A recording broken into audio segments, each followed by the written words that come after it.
बोली श्री गुरु महाराज की जय। मैया पार्वती की। आई पूनम दीदी, हाँ पार्वती जी नया नया गावना करा के आनी हाँ। हाँ। भोला जी कैलाश पर अपने अड्डा पर रोज चल जाता नहीं। अब पार्वती जी कहता नहीं कि हम अकेले ना रहे, नया नया हमारा डर लगता। और वही में टूटाई पलानी में कैसे कहता नहीं कैसे तया फकीर अरे छोड़ के जायम हम के जो अरे कैलाश वाये भोला जी हमरा के पेठा दी नई हरवाए भोला जी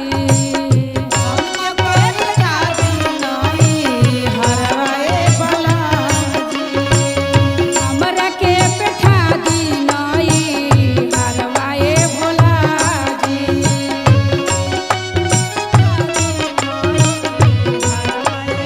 भाव में आओ, भाव में। अब फिर हमरा छोड़ जायम जो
की जय हो जय हो मैया भवानी दया की करिया हे शिव जय। गुरु।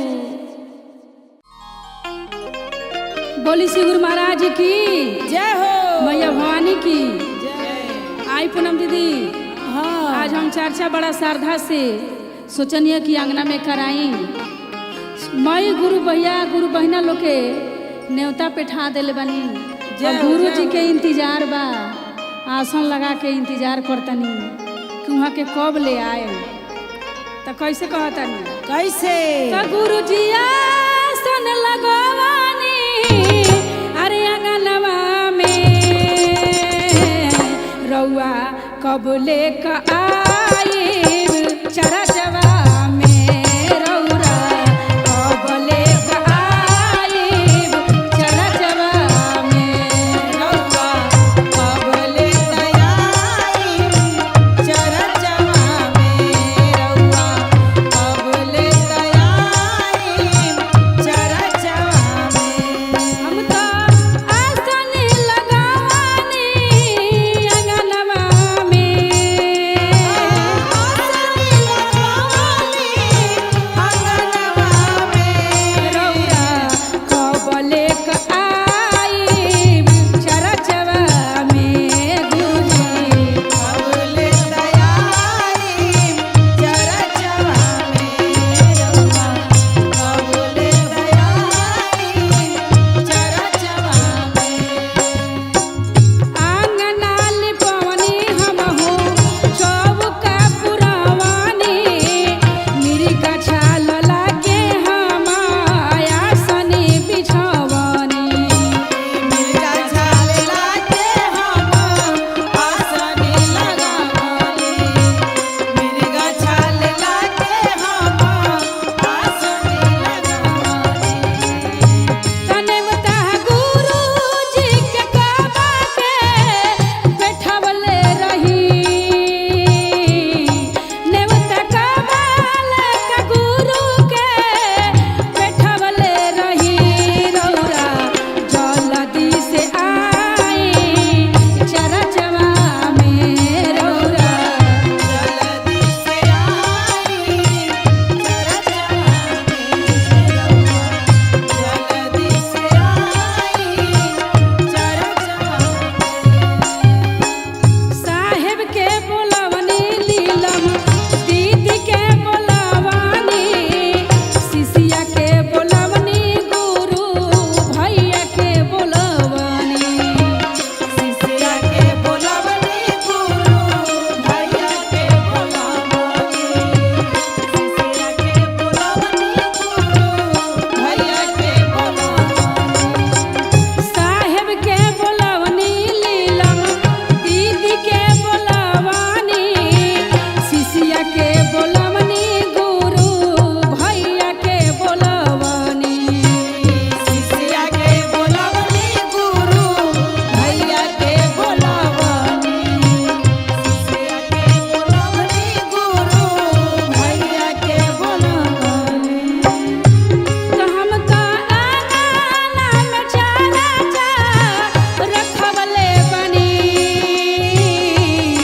हम तो आंगना में चारा रखवले बनी गुरुजी जल्दी से आई चरचवा में गुरुजी जल्दी से आई चरचवा में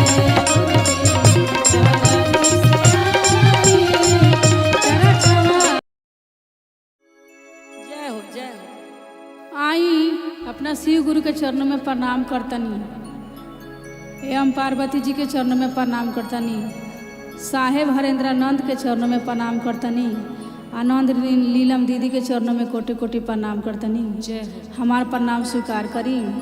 शिष्या बहना लो दीदी लो भाभी लो भैया लो एगो खिस्सा सुनावे जातनी रो लोग के बीच सुनाई सुनाई।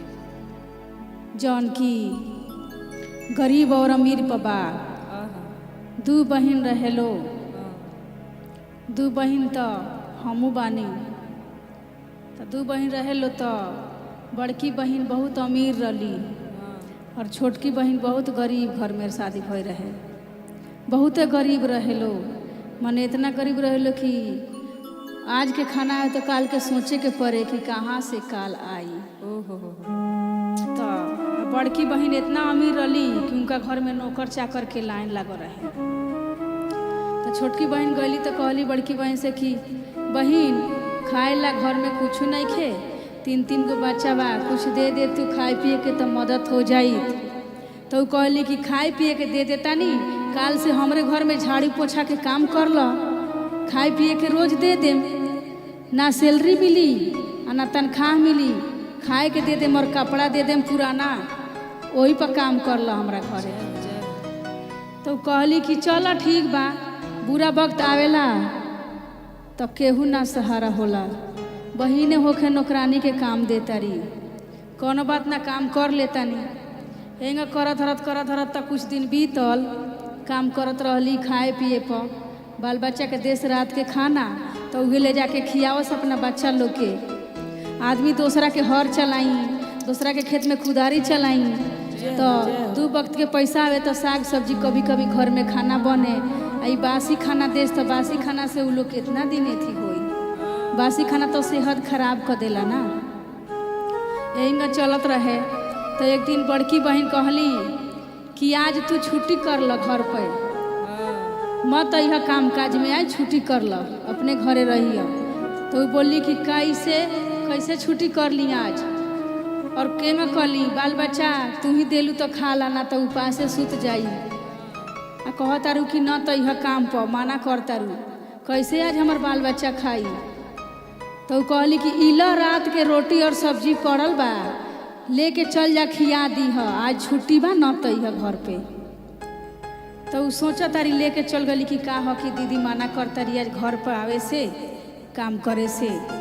आ ई तो घर में बड़का शिव चर्चा न धले रही, रोड पर टेंट गिरा के सब म्यूजिशियन के बोला के पूरा गांव भर न्योता देले रही, एगो अपना बहन के छोड़ के। तो चर्चा शुरू बाटे, उनका के माना कले बड़ी तो बेचारी अपना घरे जाके घर के काम काज करके आराम करता रही। जब पूरा दिन भर में 3 घंटा में शिव चर्चा खत्म हो गई, इनका घर पर सब के ऊपर प्रसादी बंटाता, ले जाता, आवता जाता, खाना उना खाता। ओकरा बाद ही सोचली कि 5 बज गई तन चली देखी शाम के काम वाम कऽ देम तो कुछ खाए के दीहन, तो लड़का रात के खाओ के सूझ जइहन सन। तो गईली 5 बजल, जब प्रसादी वरसादी बंटाता लास्ट में चर्चा बीत गई तो गईली बहन तो कहली कि दीदी चर्चा करलू हो, हमरा के ना बोलैलू हो, आ तो तारा के बोलावल हो, तारा के मना कैले रहनी नु कि मत अइह चर्चा में। तो लास्ट में प्रसादी थोड़ा सा बंटात रहे तो आईली तो कोई शिष्या बहन प्रसादी उठा के उनका के दे देली कि लो तुम ही प्रसाद ले लो, प्रसाद ले लो। तो उनकर बहन अली हाथ में से मार के प्रसाद गिरा देली और लात से कचार देली। कहली कि तोरा जैसन गरीब के चर्चा में प्रसाद ना लेवे के, गरीब लोग खातिर पर चर्चा के प्रसादी नहीं खे, ई लोग अमीर लोग के प्रसादी दियाला। तो उ दुखी भैली, लेकिन नीचा के प्रसाद लात के कचरले रही जौन उनकर बहिन, उहे बीन के पानी से धो के अचरा में बांध के लेके अपना घरे चल गईली, और जाके अपना बाल बच्चा के उहे खिया के और सुता देली। आँख में से आंसू गिरता आ सोचता रही कि हे शिव गुरु कैसन हमार दिन देखैले बानी कि इतना दिन से रउआ भक्ति में या भजन में रह के आ इतना गरीबी बा कि सारा 2 वक्त के रोटी भी हमारा बच्चा सबके नसीब नहीं खे होत। सुत गईली शिव गुरु के नाम लेके, और सपना में शिव गुरु हमार प्रगट भइनी। जय हो शिव गुरु, महिमा राउर अपरंपार बा। जब उनकरा के नमन करके सुतली रात में तो शिव गुरु साधु के भेष धके और कमंडल और त्रिशूल और झोड़ी में भभूत का लेके साधु के भेष धके अइनी। सपना में अइनी सुतल बाड़ी, यही कहतानी कि का करतारू, सुतल बाड़ू कि जागल बाड़ू। तो उ कहतारी कि ना सुतल बानी ना जागल बानी बाबा, आधा में अटकल बानी, का करी। जिंदगी कैसन बीतता कोनो समझ में नहीं खे आवत। बाबा कहनी कि सब चीज के परीक्षा होला, परीक्षा से ना घबराए के। एकदम ना। अब परीक्षा तहार खत्म हो गइल बा। हैला बेल के पत्ता आ एकरा के ढक के रख दो सपना में। उ सपना में ढक के रख देली और भोरे होता तो देखो तारी कि हम सपना में ढक के रखले बानी, तो तनी उघार के देखी कि का बाव में बाबा तो सपना में देले बानी। तो उघार के देखो तारी 3 वाला बेल के पत्ता, ऊपर माने इतना सारा पैसा के ढेरी लाग गइल बा, सोना चांदी के कुली पैसा बन गइल बा। आ जहाँ मड़ई टाटी के घर रहे तो भोरे उठते उठते कोठा हमारी बन गई। हे श्री गुरु और महिमा अपरंपार बा। सब कुछ बदल गई भोला जी के कृपा से। उ गिरल प्रसाद बीन के उठा के खैले रही शिष्या बहन, वही में शिव गुरु दया कर देनी। जय हो जय हो। अब वो सोचली कि हे शिव गुरु और हमार दिल लौटा देनी। अब हमहू चर्चा अब रोड पर कराए, टेंट गिरा के और राजू बाबा के म्यूजिशियन टीम लगवा के चर्चा न धली और ना धके धाम धूम से चर्चा करौली। ओकरा बाद उनकर बहिन हकासल पियासल आवत तारी पता लागल तो कि ई का करतिया कि बदल गल सब चीज राते राती। अब पूछा तारी कि कहाँ से इतना धन आ गइल राते राती, कहाँ से अमीर बन गइलू, कैसे तहार दिन दशा बदल गई। उ कह तारी कि कुछ ना बदलल, तू तो हमरा के माना कर लू चर्चा में आवे, लेकिन हम तो तारा के पहले पर्चा भेजवा दिले चर्चा में आवे खातिर, तबो तू लेट अइलू ह। तो कोनो बात ना, तो उनका के प्रसादी देली तो ना ले ली और नीचा के प्रसादी बीन के ले तारी और लेके चल गई घरे। और ले जाके इस श्रद्धा से पानी से धो के खा तारी कि शिव गुरु हमरो सपने में आए। जब श्रद्धा से प्रसादी धो के खा तारी या सुत तारी आ इंतजार कर तारी कि शिव गुरु हमरा सपना में आए, तो शाम से इंतजार करत करत 10 सुबह बज गई। शिव गुरु सपने में ना आईनी। जैसन इच्छा ऐसन भिक्षा मिलेला गुरु जी के कृपा से। तब बोली शिव गुरु महाराज की जय, मैया भवानी की जय। जैसन करनी वैसन भरनी दिहे भोलेनाथ। दिन पर दिन बिला गईली और बाबा के शरण में कबो ना गईली। आ उनकर देखी दिन बदल गई। जय हो जय भोलेनाथ।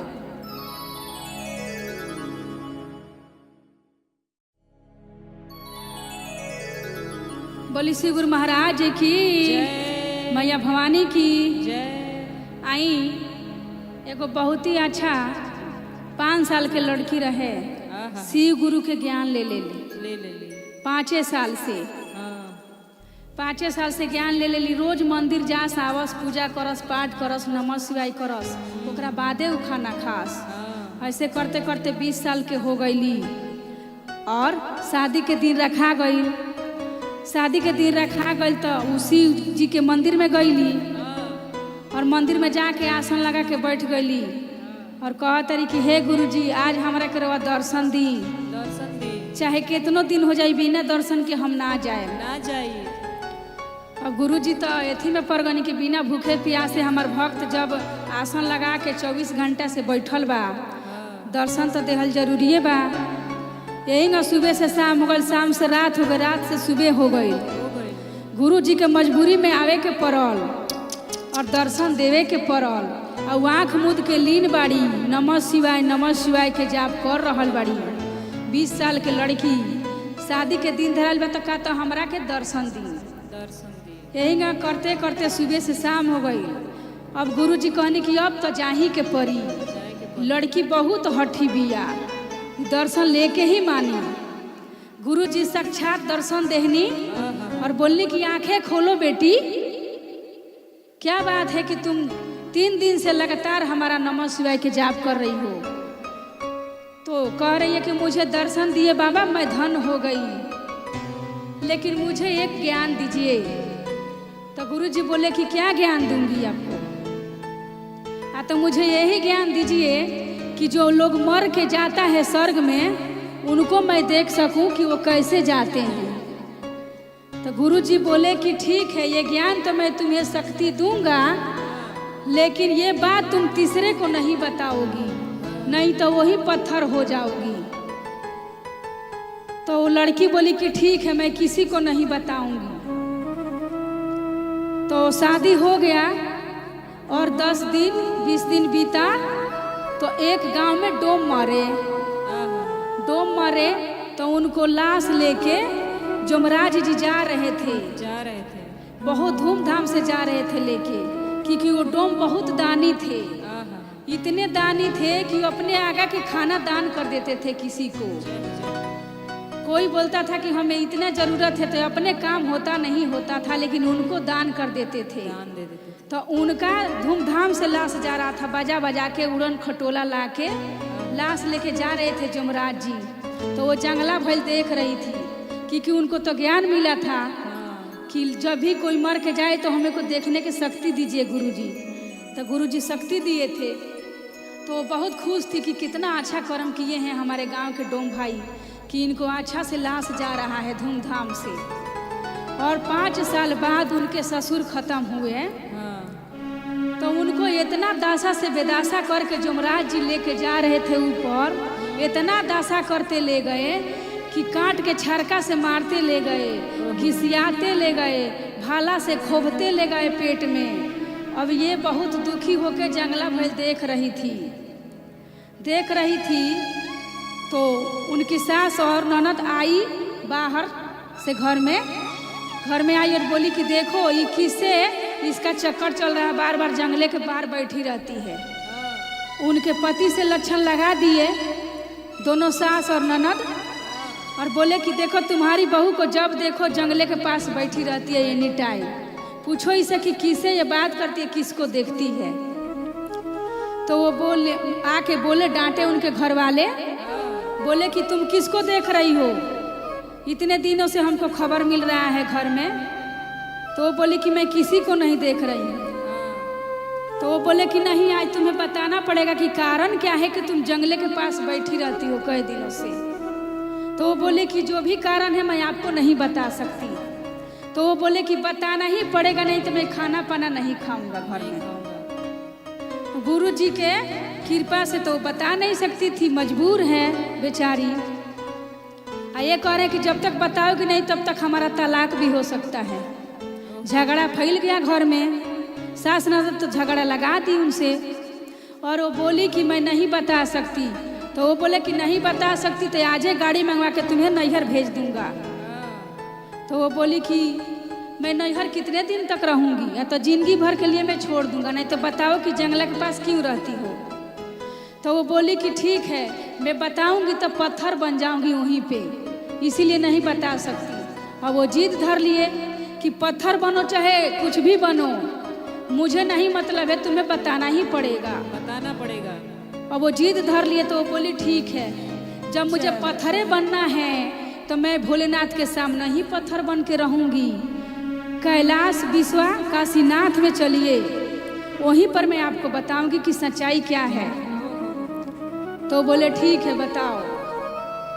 तो लेके गए काशी विश्वनाथ धाम, वहाँ ले गए, वो अपना पूरा सच्चाई बताई कि हम पूजा पाठ किए, भोले जी दर्शन दिए, हम ये शक्ति मांगे और कैसे लोग मर के जाता है, यही सब पिछला कहानी बताने लगी। अब वो कहानी शुरू करी तले पांव तक पत्थर बन गई। अब बोली कि अभी से मान जाइए, नहीं तो मैं आधा पत्थर बन गई हूँ। वो बोले कि पूरा कहानी बताना है शुरू से अब तक, नहीं तो मैं नहीं छोड़ूंगा तुम्हें। वो बोली ठीक है, पत्थर तो मैं बन ही जाऊंगी, गुरुजी के सामने ही रहूंगी मंदिर के सामने। फिर भी उनका पतिदेव नहीं माने, एक भी नहीं सुने। सारा कहानी वो बताई कि गांव के डोम मरे तो कितने अच्छा से गए, दान पुण्य किए थे, और आपके पापा मरे तो कितना दुखी से जमराज जी ऊपर ले गए। वही मैं देख रही थी जंगला के सामने बैठ के कि प्राण किस तरह से ऊपर में जाता है और किस तरह से जमराज जी लेके जाते हैं। और आपके मम्मी और बहन मुझे क्या लक्षण लगा दी, इतने पर पूरा पत्थर बन गई। और वहीं काशी विश्वनाथ धाम में आज तक भी पत्थर बनी है वो। और दूसरा में पति सर पीट पीट के रह गया, लेकिन वो औरत नहीं बनी, आज तक पत्थरे हैं वही। क्योंकि कोई चीज़ के भी जिद नहीं करना चाहिए कभी भी, क्या राज है क्या नहीं है। जब शक्ति मिलता है तो तीसरे को नहीं बताना का ऑर्डर है, तो हमें जिद नहीं करना चाहिए। इसी पर एक सबक है और सीख लीजिएगा कि किसी को कोई चीज़ के लिए जिद नहीं करना चाहिए। आखिर गुरु बहना तो पत्थर बन ही गई। बोलिए श्री गुरु महाराज की जय। मैया भवानी की।